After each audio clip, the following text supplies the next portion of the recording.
Welcome to Motivational Humanity. You are not alone. You have spent your whole life making sure everyone else was comfortable. And somewhere along the way, you forgot to ask if you were. Think about that for a second. Really sit with it. How many times have you said yes when every single cell in your body was screaming no? How many Sunday afternoons have you given away to the neighbor who needed a favor, to the adult child who needed rescuing again, to the committee that needed a volunteer, to the husband, the friend, the sister, while some quiet, tired part of you sat in the corner of your own chest waiting, just waiting for someone to ask how you were doing. And maybe the most painful part, you probably wouldn't have known what to say if they had. Because somewhere between your 30s and now, you learned something dangerous. You learned that your needs were the last thing on the list. That asking for space made you selfish. That saying no made you difficult. That protecting your peace, God forbid, made you cold. So you kept giving. You kept showing up. You kept shrinking yourself into whatever shape the room needed you to be. And you called it love. I want to tell you something that no one may have ever said to you directly, and I want you to let it land somewhere real inside you. That wasn't love. Not entirely. Some of it, a lot of it, was fear. Fear that if you stopped being useful, you'd stop being wanted. Fear that if you said, I can't right now, the people you love would leave, or pull away, or look at you differently. Fear that your value, your worth as a woman, as a mother, as a friend, as a human being, was somehow tied to how available you were. How accommodating, how endlessly, quietly, exhaustingly there. And here's what that fear costs you. Not in some abstract, self-help book kind of way. I mean in the real, Tuesday morning, standing at your kitchen sink kind of way. It costs you your mornings. The ones where you wake up already calculating what everyone else needs before your feet hit the floor. It costs you your opinions. The ones you swallow at the dinner table because you don't want to start something. It costs you your friendships slowly because you keep giving to people who never learn to give back.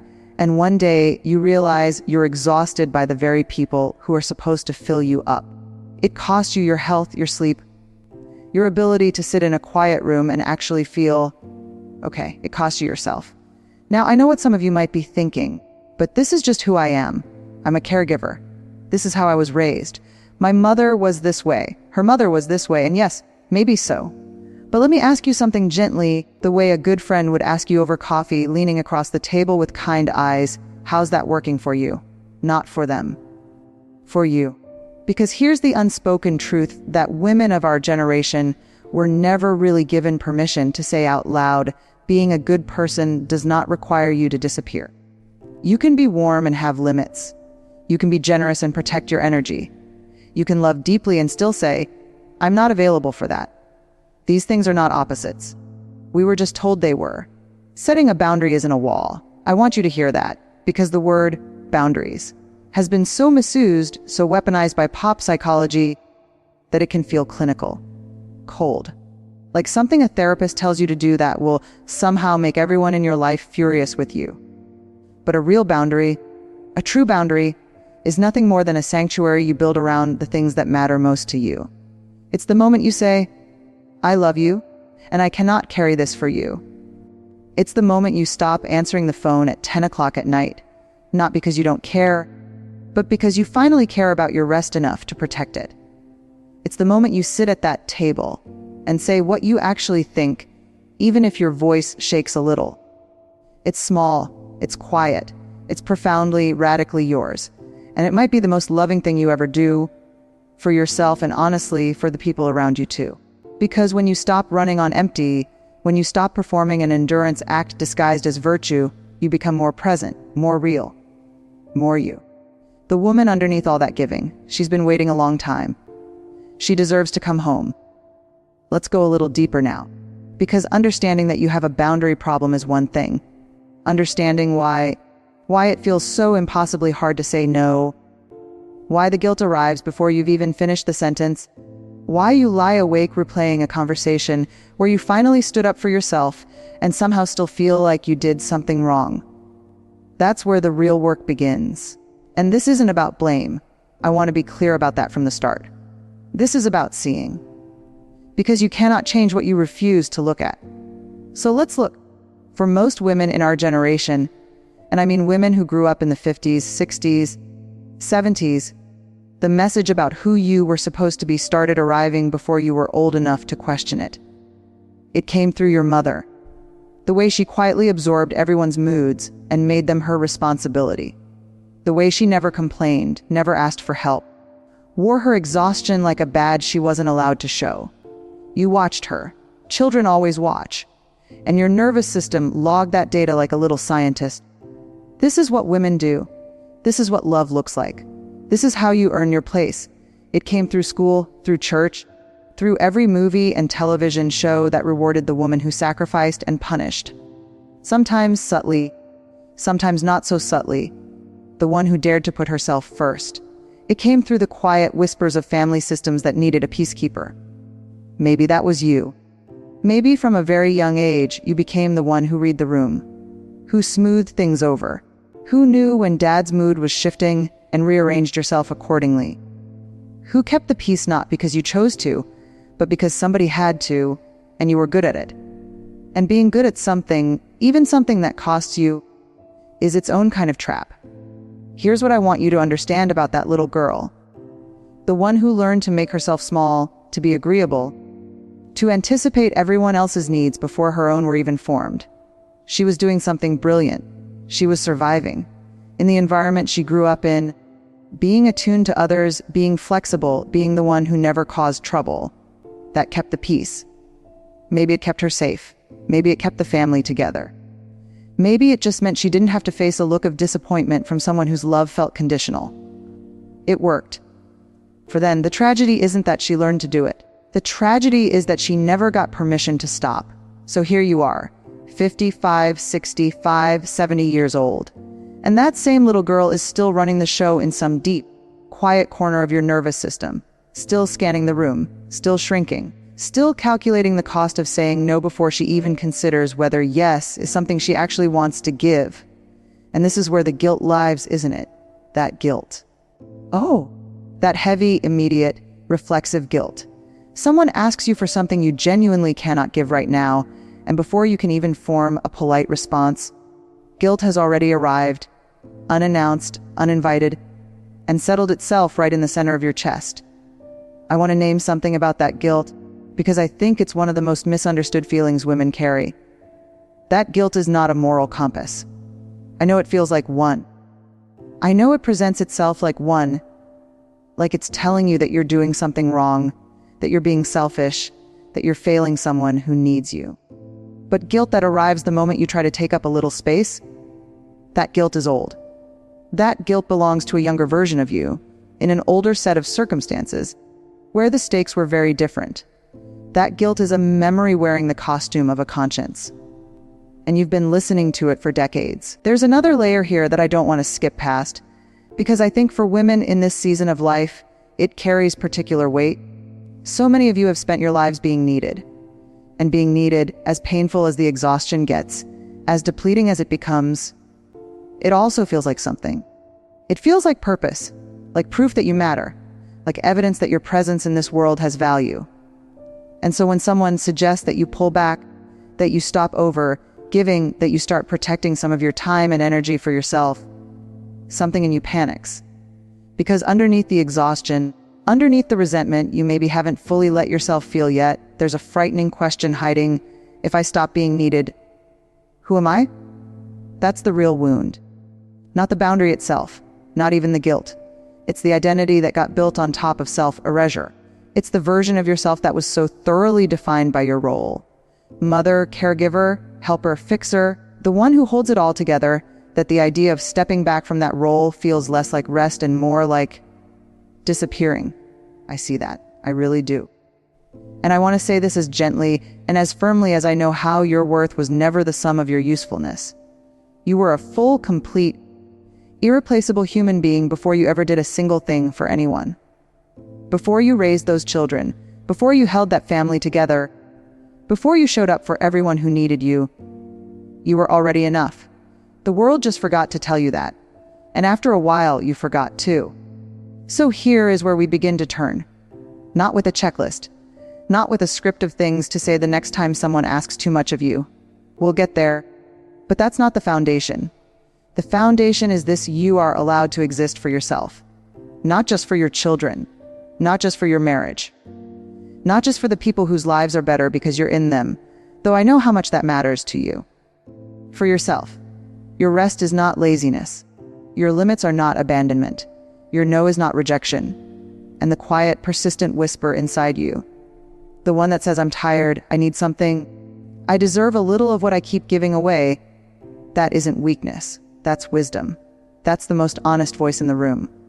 And it has been waiting so patiently for you to finally stop long enough to hear it. It's time to listen. So we've sat with the wound. We've looked at where it came from, how it formed, why it stayed. And I hope something in the last few minutes felt like recognition. Like finally seeing a familiar face in a photograph you've been staring at for years without quite knowing who it was. That recognition matters. But recognition alone won't change your life. At some point, knowing has to become doing. And I won't pretend that part is easy. Because this is where most women I've spoken with, women just like you, hit a wall. They understand everything. They nod along, they feel the truth of it in their bones. And then someone calls and asks for something they don't have to give, and the old pattern kicks in before they've even had a chance to think. Yes slips out like muscle memory. So let's talk about the actual, real, imperfect, sometimes uncomfortable practice of learning to draw a line. Not perfectly, not all at once, but honestly and with intention. The first thing I want to dismantle is this idea that a boundary has to be a confrontation. Because that's the image, isn't it? Somewhere in your mind, setting a boundary looks like a difficult conversation around a tense kitchen table, or a tearful phone call, or someone walking away angry while you stand there wondering if you just broke something that can't be fixed. And sometimes, not always, but sometimes, that does happen. I won't lie to you about that. But most boundaries, most of them are quiet. They don't announce themselves with a speech. They don't require an apology or an explanation or a 2-hour conversation about your childhood. Most boundaries are just a pause before you answer, a breath you take before you automatically say yes, a moment where you ask yourself, genuinely, kindly ask yourself, do I actually want to do this? Do I have the energy for this right now? Is this something I'm choosing freely, or something I'm doing because I'm afraid of what happens if I don't? That pause. That single, quiet pause. That's where everything begins to shift. Now let's talk about the language, because the words matter, and I think one of the reasons women avoid boundaries is that they don't quite know what to say. They're afraid of sounding harsh. They're afraid of hurting someone. They want to be honest without being brutal, firm without being cold. And here's the good news you can be. You don't have to say, I'm setting a boundary with you. You don't need the clinical vocabulary. You just need a few simple phrases that feel true in your mouth and kind in their delivery. Things like, I love you, and I can't take that on right now. I want you to imagine something with me. Imagine waking up one morning, not too far from now, and lying in bed for just a moment before the day begins. And instead of your mind immediately cataloging everyone else's needs, instead of the mental to-do list that starts before your eyes are fully open, there's just a breath, a quiet, a sense of I am here, and today is mine to move through at my own pace. Not every morning. I'm not promising you a fairy tale, but some mornings.